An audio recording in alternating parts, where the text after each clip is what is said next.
Okay, so this is, I guess, part 5 after the theft. All right, people, I think it was in part 3 maybe of this. I had mentioned, when I wanted to, because I didn't, when they came for the theft that day, when the officer ended up grabbing me and they ended up kidnapping me, making me go to the hospital when I clearly didn't need or want to go, and they made me go anyway, and forced me to go. They took me by force because I told them I didn't need to go. I don't want to go. I'm not going to go to the hospital. Well, that's when he reached over or she actually had reached over and grabbed my arm. And I mean, some of these, let me tell you something, some of these officers can be either, I'm average height, but they can be, let's just say their size might not show their strength. It is really strange. But anyway, I was forced to go there. So when I said I just wanted to show them that so they couldn't say that I did not cooperate with them. It was the only reason I kind of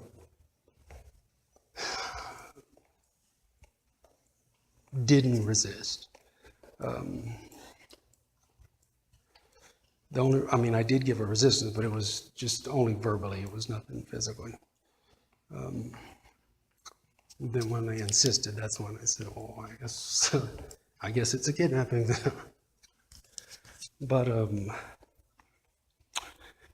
what I meant when I said, stop resisting, and I said, I got to tell you about that too. This is what I meant. And then I'm going to shut this part of it off, and we'll continue with another part from this point. As far as what happened after that. Because this is going to be the end of the actual theft part of it. People, when you see police officers and this is what they're doing, and if you study them and how they're trying, not only are there's information not only left out from us in our education when we are brought up, okay?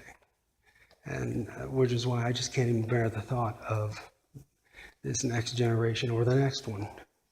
If things stay the same, people, they just cannot stay the same.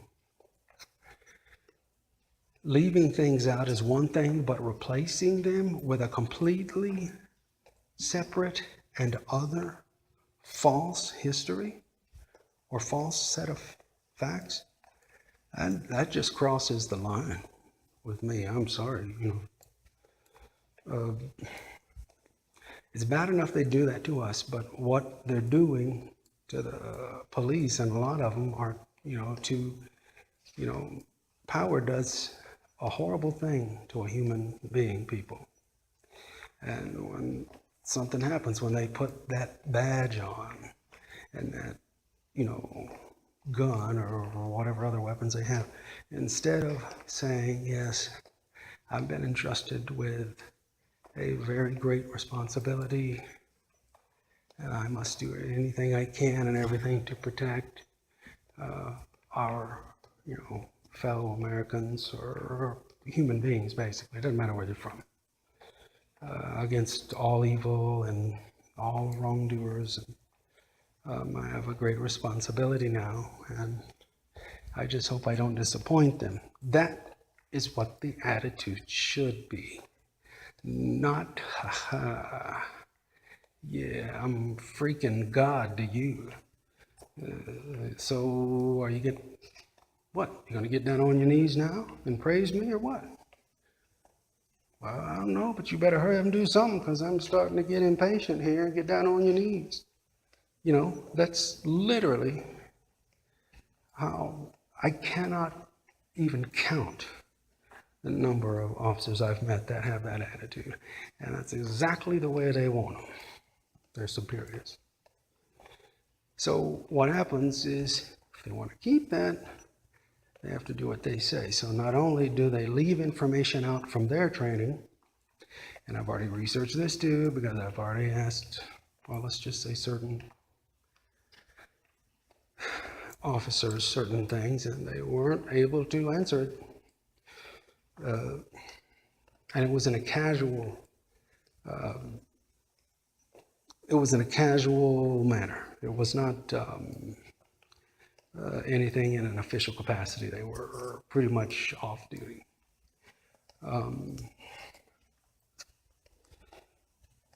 But they leave information out from their training, but they also apparently teach them deceptive tactics. And that is, talk about crossing a line, that's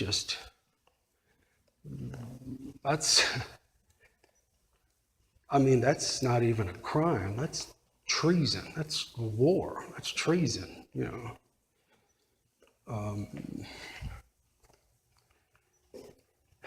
So when one officer does something, and then the next one does it in the same situation, and then the next one does it in the very same situation, which is common, like when they first have to apprehend somebody, and the person is clearly standing there not doing a thing, and to the point where they have to tell them, excuse me, sir, I'm not doing anything. I'm just standing here. And I'm sure you've heard the officer at the time when they first go to put, cuffs on somebody that sadly today, 8 times out of 10 is wrongly so, will say, stop resisting. Stop resisting. Look, hey, listen to me, stop resisting. They're not doing a damn thing. Forgive my language, I'm sorry.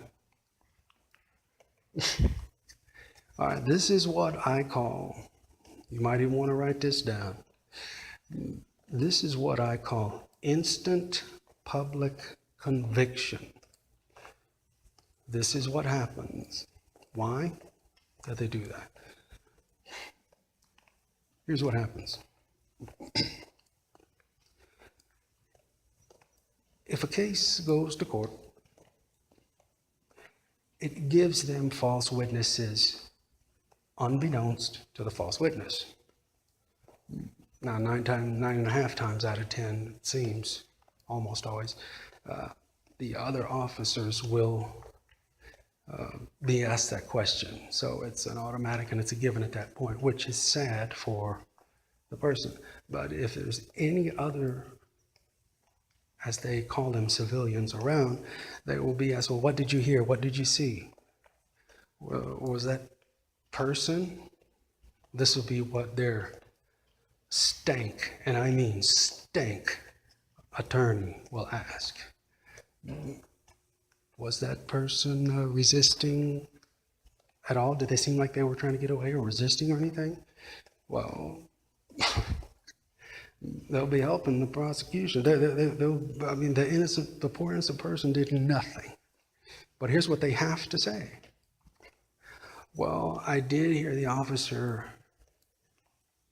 they kept calling out, asking them to stop resisting, stop resisting. So in your opinion, would it seem to you that they seemed to be resisting arrest? Well, the only thing they can do is say yes, but that's not true. In fact, some of them will just come out and say, well, it seemed like they were resisting arrest. They were trying to get away or something, like resisting, because the poor officer, quote unquote, give me a freaking break, had to keep telling them to stop resisting. People, that is a ploy. It has been exercised way too much and way too obviously. And oh man. And there actually is not only a defense for that, there's a counter mode for that, but I'm not going to go into that right now. But if you know to look for it, and it'll be them who ends up doing themselves in. But what that's for, in a nutshell, it's meant to show that the person may be or possibly is resisting arrest. So they have a chance to put them away so cruelly and make money off of them that way.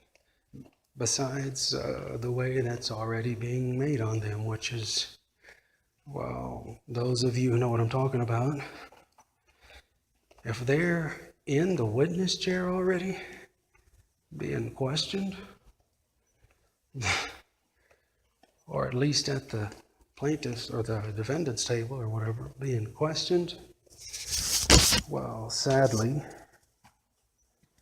they've already boarded the wrong ship. Those of you who know what I'm talking about will know what I'm talking about. Don't fall for that, people, please.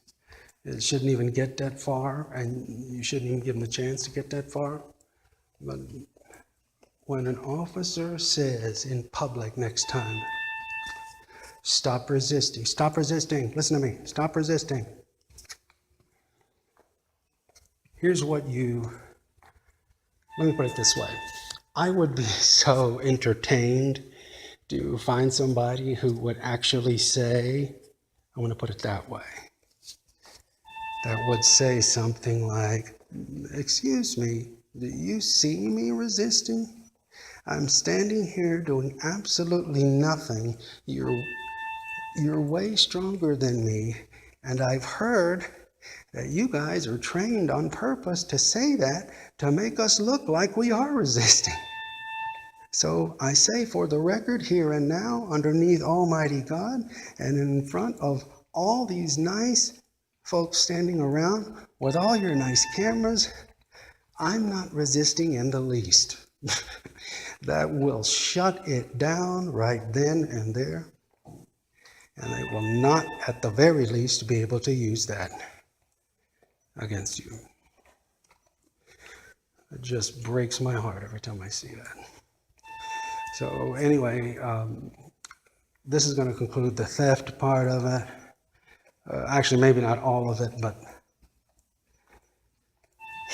the worst part of all this, people, just keep in mind of the theft that terrible day that was so unjustly done. It was armed robbery, gang style, by, who I actually thought were the good guys and girls. The worst part of all of this is the fact that I haven't been able to see my family in almost 6 years. And, everything that I had worked so hard in my life for, and I played by their rules and earned from me and my family. They took every bit of it, including my 2 little doggies, my 2 little CHIHUAHUAs. And in a final thought, I had my neighbors in our front yard around our pile of things. The ladies were literally crying and the only thing they kept saying was, I can't believe that this is America. I can't believe that this is America and they do things like this to their people. And I couldn't even say anything in return. I love each and every one of you. God bless, and I'll talk to you again soon here. Bye-bye.